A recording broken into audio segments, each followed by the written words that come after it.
demonyo! Galingan mo ba, putang ina mo?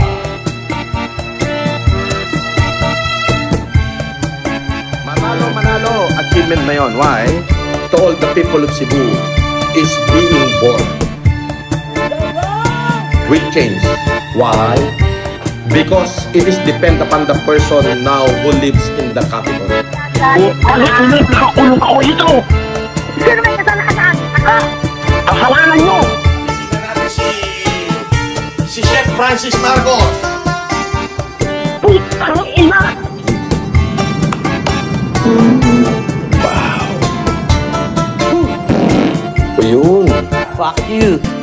Kung ano yung nandiyan dyan, hindi nyo dapat pasinawin yan! Yung mga gunner mo, nasa labas na. Pare, sa sinituro ko natutulog, pare! Pagpapalumaan kita, 15 minutes away.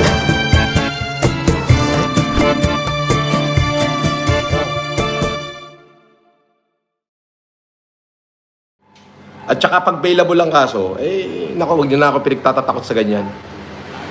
Di paposasan, tapos pag bail, ganun lang kasimple yun. Yun.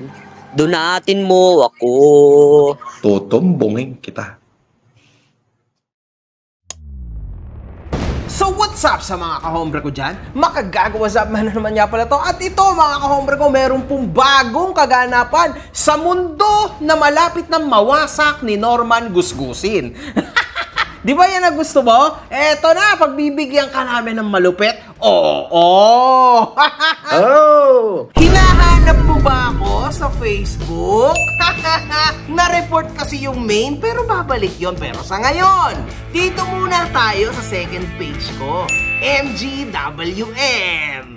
Noong November 7, mga kahombre ko, masasaksihan natin si Gusgusin ay nagmaneho ng sasakyan nang hindi naka-seatbelt. At ang sabi niya, mga kahombre ko, ay okay lang daw magmaneho ng hindi naka-seatbelt.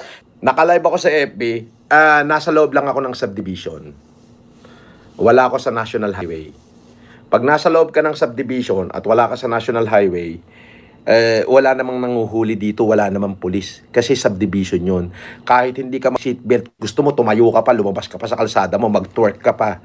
Pwede yun. Basta nando ka lang sa loob ng subdivision mo. Nasa loob lang ako ng subdivision.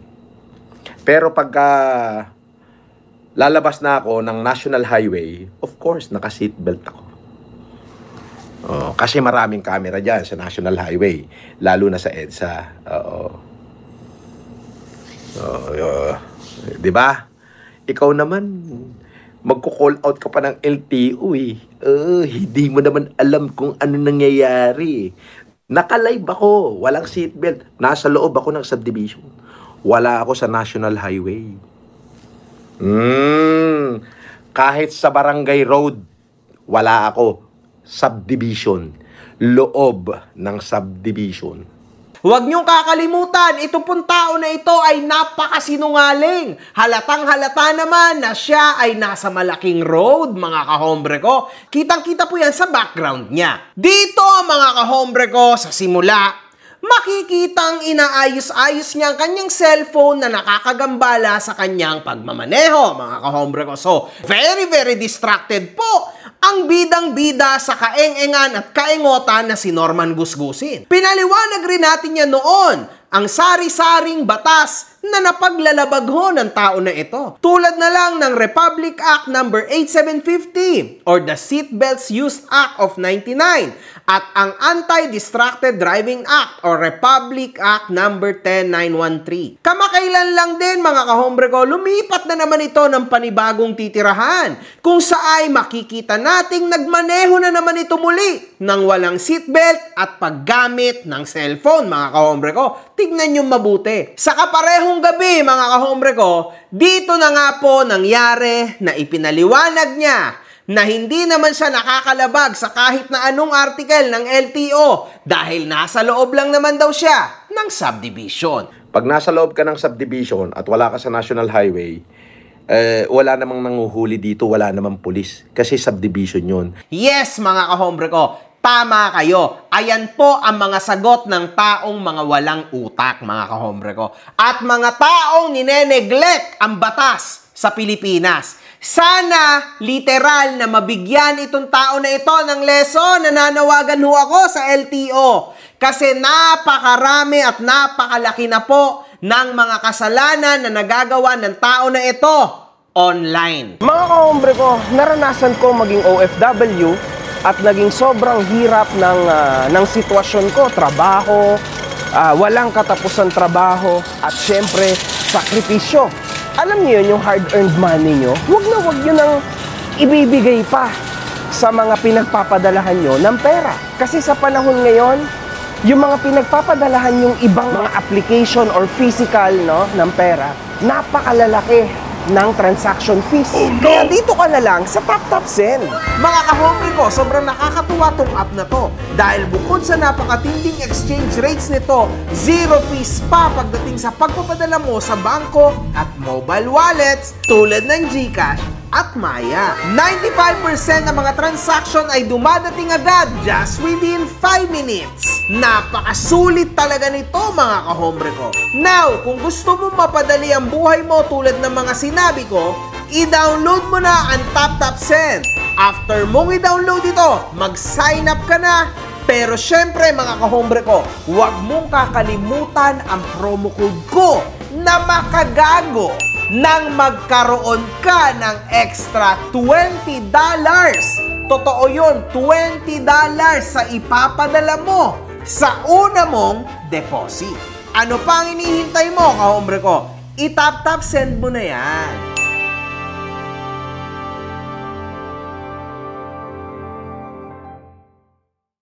Tingnan nyo pa ho ang mga video niya, lalong-lalo na sa mga driving niya na pinaggagawa na reckless. Hindi ho okay to mga kahombre ko. At huwag niyong kakalimutan kung anong sinabi ng tao na ito sa mga NBI. Sabiya, ayan na yung NBI raid, balala. Ulol, sampalin pa kita, idamay pa kita, sampalin ko. Sige, papuntahin mo rito. Sampalin ko kayo pare-parehas.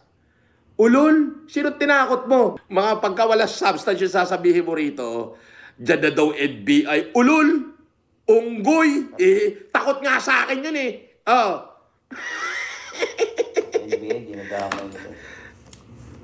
nadamay mo pa NBI, takot nga sa akin yun. O sige, magsumbong ka. Kinangina mo, ako pa tinakot mo, tarantado. Poking ina mo uli. Asartalo kayo, no? Kinangina nyo, hindi nyo ako kaya. Hindi nyo ako kaya, poking ang ina nyo, kahit sino pagsasabihin mo dyan. Pupunta ka rito, dalawang NBI, sasampalin ko kayo, pati yung NBI na dadalhin mo rito, sasampalin ko sa mukha hanggang sa dumugong uso. O yeah, record mo yung sinasabi ko. Pupunta ka rito, sasama mo yung NBI, sasampalin ko kayo, pati yung NBI na isasama mo rito, papuputokin ko ang uso. Ulol, kinangina mo. Tarantado. Huwag ako tatakutin mo. Boss FLM, sabi ni Makabaho, huwag ka daw magkakaso, baka daw masilip ng NBI. Taka! Paguntugin ko pa silang dalawa. Huwag niyo ako paandaran ng mga ganyan. Bugok! Ako papaandaran mo, puro NBI nga kalabang ko doon sa kaso kong anti-alias law. Alam mo ba na yung buong haba ng pagkakakulong ko, ang mga kalabang ko, puro NBI? Dinadamay niyo pa yung NBI na nanahimik? Hindi, malaki galit ko dyan. Oo. Hindi sila, boss. Yung mga mo sila. gamit nila. Pero hindi na sila pwede magkamali sa akin. Oo, siyempre. Magkamali sila sa akin. Mentras pinatawad ko na sila Di ba? Pero subukan uli nilang magkamali, mga buwakan ng ina nila. At kung paano niya humurahin ang mga prosecutor. So, yun lamang po sa lahat ho ng prosecutors dito sa kung saan man. Ito po yung aking address. Yan po ang aking address. Nakapin na ho sa comment section para naman ho maging patas. Maging patas ho tayo. Bigyan nyo ho ko ng pagkakataon na sagutin ko kung anong human yung akusasyon nyo sa akin. Kasi ho dito, pinakakalat nilang pilit, scammer. Ang tanong, kung meron ho akong in-scam, pumunta ho kayo sa bahay ko, ayan ho yung address. Dalhin nyo ho yung ebidensya na in-scam ko kayo. Ngayon, kapag wala ho kayong naipakita, dito ho sa harapan ng bahay ko, sasampigayin ko ho kayo hanggang sa pumutok yung nguso nyo. At ito ho ang malupit na question para sa mga taga-LTO. Inilabas niya ho ang full details ng aking sasakyan without my consent at sabi niya, he can pull a string sa inyong tanggapan. Binirify ko, hindi naman pala sa iyo yung Challenger. Okay ng ina mo. Nakasala pala sa bangko. Okay ng ina to. Oh. Ayan yung Challenger na ginamit mo papuntang BF Homes. So, ayan oh. Naka-encumbered sa BDO naka-encumbered sa BDO Unibank. Ayan oh. Ayan oh. Naka-encumbered BDO Unibank oh, para makita mo oh. Ayan oh, naka-encumbered sa BDO Unibank yung Challenger na pinagyayabang mo na sa'yo. Ayan oh, yung ginamit mo doon sa BF Homes na pagpunta, di ba? Ayan. Pinanood ko yung video mo. Oo, ayun, nakakuha ko plate number mo. Oh, NIN. Ito yung plate number niya. O pati engine number dito. O, date registered May 23, 2023. Encumbered to BDO Unibank. Oh, ayan oh. Oh, hindi sa'yo nakapangalan. Kinangina mo. Saksakan ka ng hambog, hindrotot ka. Yun ang pagkakaalam ko. Sabi niya, Challenger ko. Di ba? Tama ba ako, Jok? Siyempre, binatak natin ng konti. Plate number lang nakita ko. Pak! Tawag-tawag muna. Bla bla bla bla bla bla. Okay, boss. Eto na po buong detalye. Kita mo? Naka-encumbered sa BDO Unibank. Kinag-inag yan, puro utang. Hindi na balin luba sa sakyan ko, at least wala utang. Kinangina mo, akala mo ha? Tangina, I can pull the string, taratado. Yung plate number niya naka-post. Pina-verify ko ngayon. Pumunta pa ako na LTO, verify nyo nga yan. Pinakita sa akin. Pero syempre, hindi ko na sasabihin kung saang LTO, di ba? Puta na yung record natin, galing mismo sa computer ng LTO yun eh. Na babae, nakapangalan eh. Tapos utang sa bangko eh. Kinang-ina mo makaogag? Babahig ka pa? Biggest Abnoy! Anong Judge Challenger mo? Unggoy, utang sa bangko, tapos babae yung nangutang? Yung huling rehistro niya, May 23, 2023, wala pa kayong record sa HPG. Sa LTO pa yan eh. Sa SPG, wala kayong record. LTO, tignan nyo, inilabas ho nito ang data privacy ng aking sasakyan at kung kanino nakapangalan ito. Ang may-ari ng Challenger na si Lopez. Ayan na may-ari, si Lopez, taga 108.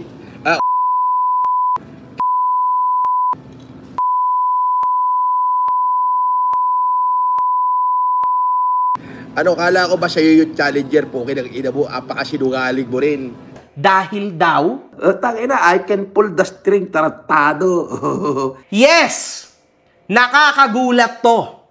At nakakalungkot din na mukhang merong isang tao na tumutulong sa tao na ito sa loob ng ahensya ninyo. At hindi ho maganda yan.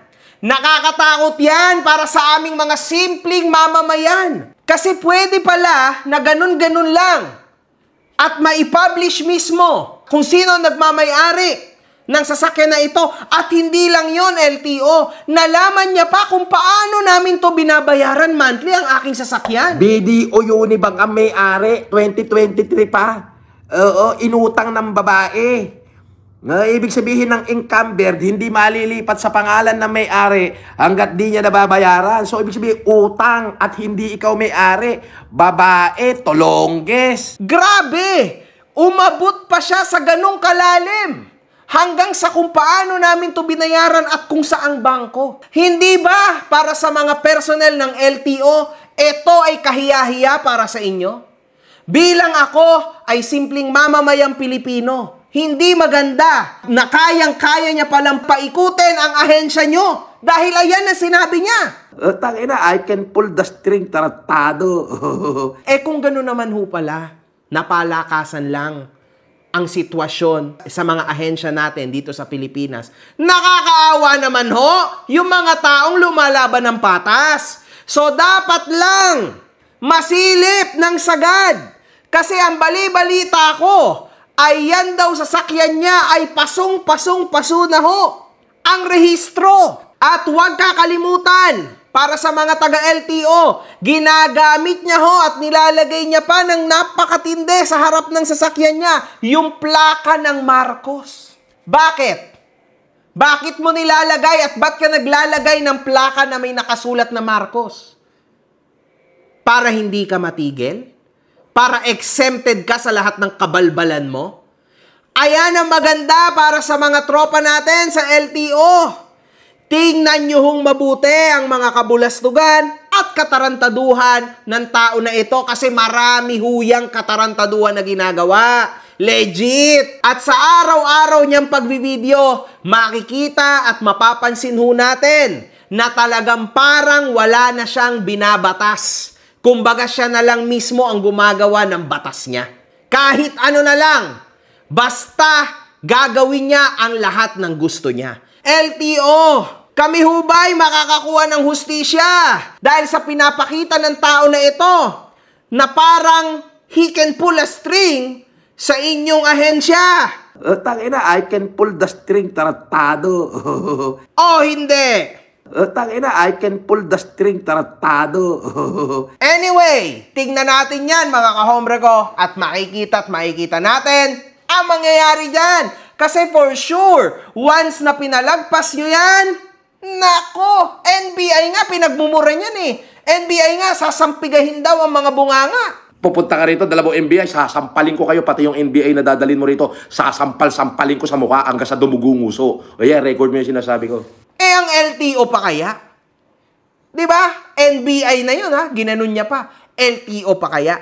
Huwag niyo hong hahayaan yan kung ako sa inyo. Kundi, babasusin at lalapastanganin yan ang pangalan nyo online. Kaya niya yan. Nagawa niya na yan. At ngayon, naglabas ho ng isang show cause order ang LTO laban kay Gusgusin dahil sa paglabag nito sa batas trapiko. Ay pinagutos naman ng Land Transportation Office or LTO ang 70 araw na suspensyon sa lisensya ng driver at kilalang social media personality na si Norman Mangusin aka Francis Leo Marcos o FLM matapos po itong lumawag sa ilang batas trapiko. LTO naglabas ng show cause order laban sa isang vlogger dahil sa viral na paglabag ng mga batas trapiko. Driver's license suspendido ng 90 days. Nag-issue ang LTO ng show cause order laban sa isang kilalang social media personality na driver at rehistradong may-ari ng Ford Expedition.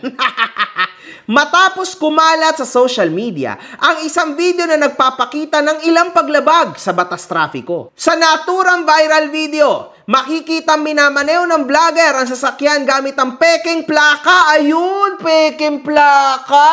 Oh my goodness, man. Peking plaka, peking pangalan, at peking pagkakakilanlan. Baka mamaya peke rin ang lisensya. Oh my God! Yan, abangan nyo yan mga kaombre ko. For sure, marami na po masisilip dito. We are almost there, Norman Gusgusin. Yan ang sinasabi ko sa'yo, man. Ayan yun. Eto na yun. Dito na natin makikita yung sinasabi mong pull some strings. Tignan natin, ha? Sa mata ng maraming tao this time. Tangina, I can pull the string, taratado. Hindi nakasuot ang seatbelt at gumagamit ng mobile phone habang nagmamaneho. Ang mga paglabag na ito ay itinuturing na distracted driving at nagsapanganib sa ibang motorista. Kaugnay nito, inatasan ng LTO Chief Assistant Secretary Marcos Lacanilao ang nabanggit na vlogger na dumalo sa isasagawang hearing sa LTO, Intelligence and Investigation Division sa East Avenue, Quezon City. Actually, pupunta ako dyan kasi irereklamo ko rin yan personally sa LTO. Ipapakita ko sa kanila itong video na to. Tangina, I can pull the string, taratado. Ipapakita ko na he can pull a string. Yun ang pagkakaalam ko. Sabi niya, challenger ko. Di ba? Tama ba ako, Job? Eh, syempre, binatak natin ng konti. Plate number lang nakita ko. Pak! Tawag-tawag muna. Bla, bla, bla, bla, bla, bla. Okay, boss. Eto na po buong detalye. Kita mo. At ipinaglalabas niya yung mga personal information ko sa aking sasakyan sa camera publicly. Ipapakita ko yan kasi irereklamo ko yan. At Norman Gusgusin, magkikita na pala tayo. Kasi yes, I will be there. Pupunta ako dyan. Yan ha, matapang ka, di ba? Diyan tayo magkikita. Lehitimong magkikita talaga tayo. Promise. Sa araw na yan, nandyan ako. Sure yan. Sure talaga yan. Tangina mo, magkikita rin tayo. Magkikita rin tayo. Ihanda mo katawan lupa mo, sabi ko sa'yo. Pagpapaldahin kita. Tutumbungin kita. Kailangan niya magsumite ng verified comment explanation upang ipaliwanag kung bakit hindi siya dapat patawan ng mga kasong paglabag sa failure to attach authorized motor vehicle license plate, mandatory use of seatbelt, distracted driving, reckless driving, at improper person to operate a motor vehicle. Lahat ng to, hindi niya kayang patunayan dahil wala siyang abogado. Wala ka ng pera, namigay ka pa ng bigas. Ngayon ka magpapaawa na naman? Oo! Yan ang sinasabi ko sa'yo, Norman Gusgusin. Lahat ng kamalasan ay nasa sayo na dahil Kayo ang mga tunay na demonyo! Strong Igorot at work! inilagay din sa preventive suspension ang driver's license ng vlogger sa loob ng 90 days at nakaalarma ang Ford Expedition na kinakailangan niyang dalhin sa Motor Vehicle Inspection Facility sa LTO compound para sa kompletong roadworthiness inspection. Halatang halata naman na hindi na po yan worthy sa road, mga kahombre ko, kasi yung start pa lang ganyan na.